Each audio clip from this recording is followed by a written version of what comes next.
So students listen, today's topic is प्रश्न निर्माणम. Frame WH question in Sanskrit. Frame WH question in Sanskrit. तो प्रश्न निर्माण करते समय हमको क्या क्या जानना है. एक तो किम का टेबल यूजफुल है. किम का टेबल क्या है कि जैसे किम का पुलिंग का टेबल है कह कऊ के कम कऊ कान केन काभ्याम कै कस्मै काभ्याम केभ्य कस्मात् काभ्याम केभ्य कस्य कयो केशाम कस्मिन कयो केशु. ये लर्न होना चाहिए. और स्त्रीलिंग का क्या आता है का के काह काम के का कया काभ्याम काभ्य कस्य काभ्याम काभ्य कस्या काभ्यम काभ्य कस्या कयो कासाम कस्याम कयो कासु. और न्यूटर जेंडर नपुंसक लिंग है किम के कानी केन काभ्याम कै कस्मै काभ्याम केभ्य कस्मात् काभ्याम केभ्य कस्य कयो केशाम कस्मिन कयो केशु.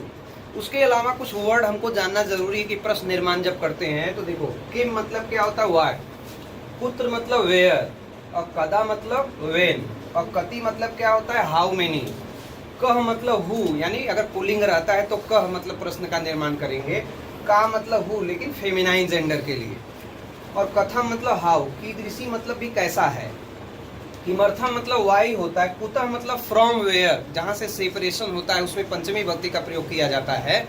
तो आप एग्जाम्पल देखो जरा कि कैसे उसको हम लोग प्रश्न निर्माण कर सकते हैं. राम पत्रम लिखती, राम पत्र लिखता है. तो हम क्या प्रश्न कर सकते हैं कि राम क्या लिखता है. अंडरलाइन वर्ड आंसर जैसे frame WH type question English में आता है ना, तो राम राइट्स अ लेटर. अगर लेटर को अंडरलाइन कर दिया गया तो हम क्या लिखते हैं what does Ram right, what does Ram right. Underline word should be in the answer. वैसे ही संस्कृत में भी है कि रामा पत्रम लिखत, तो लिखेंगे राम किम लिखती, क्वेश्चन मार्क इज कंपल्सरी. दूसरा देखो रामा पाठम पठती, तो हम लोग देखेंगे अंडरलाइन वर्ड है क्या. अंडरलाइन वर्ड राम पुलिंग का प्रथमा विभक्ति एक वचन है, इसलिए हम किम का टेबल पुलिंग का प्रथमा विभक्ति एक वचन यूज करेंगे. तो पुलिंग का प्रथमा विभक्ति एक वचन क्या कह कऊ के यानी कह आएगा.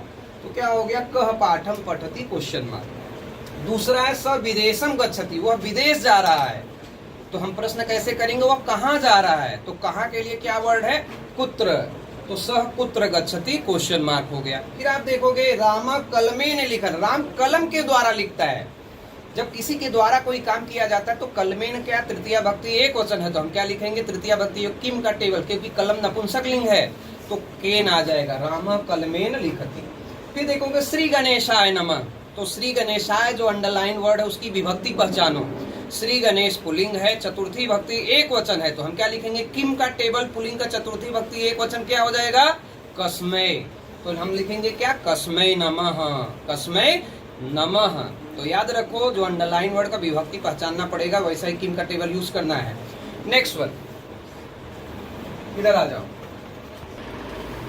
स्टूडेंट नेक्स्ट क्वेश्चन है क्वेश्चन नंबर 6. राम सप्तवादने उत्तिष्ठति, राम जो है 7 बजे उठता है. कितने बजे 7 बजे. तो हम क्या प्रश्न कर सकते हैं वेन मतलब कब उठता है, तो कब मतलब कदा आ जाएगा. तो क्या लिखेंगे राम कदा उत्तिष्ठति क्वेश्चन मार्क. फिर देखो दिया नचकेता त्रीनि दिनानि प्रतीक्षा अकुरुत, नचकेता ने 3 दिन तक प्रतीक्षा. अंडरलाइन वर्ड क्या है त्रीनि दिनानि, तो हम क्या लिख सकते हैं कति, कति मतलब हाउ मेनी, कितने दिन, हाउ मेनी कति. तो हम प्रश्न क्या करेंगे नचकेता कति दिनानि प्रतीक्षा अकुरुत. नेक्स्ट क्वेश्चन है राम पठनाय विद्यालयम गच्छति, राम पढ़ने के लिए जाता है. जब पढ़ने के लिए किसी पर्पज के लिए जाता है तो क्या लगाते हैं किमर्थम, तो लिखोगे राम किमर्थम विद्यालयम गच्छति, राम किमर्थम विद्यालयम गच्छति.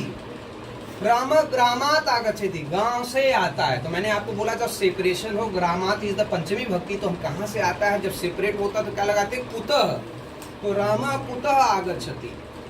नेक्स्ट वन है पर्वतेषु हिमालय उन्नत, पर्वतों में हिमालय. तो अंडरलाइन वर्ड क्या पर्वतेषु, पर्वतेषु आपने पढ़ा उसका मेन रूट क्या होता है पर्वत, पर्वत इज द आकारांत जस्ट लाइक द देव का आकारांत. जैसे आ गया देवे देवयो देवेशु, तो पर्वते पर्वतयो पर्वतेषु इज द सप्तमी भक्ति बहुवचन है. तो याद रखो अगर अंडरलाइन वर्ड सप्तमी भक्ति बहुवचन है तो हमको प्रश्न भी निर्माण करेंगे तो क्या करेंगे किम का टेबल पुलिंग का सप्तमी भक्ति बहुवचन यूज करेंगे.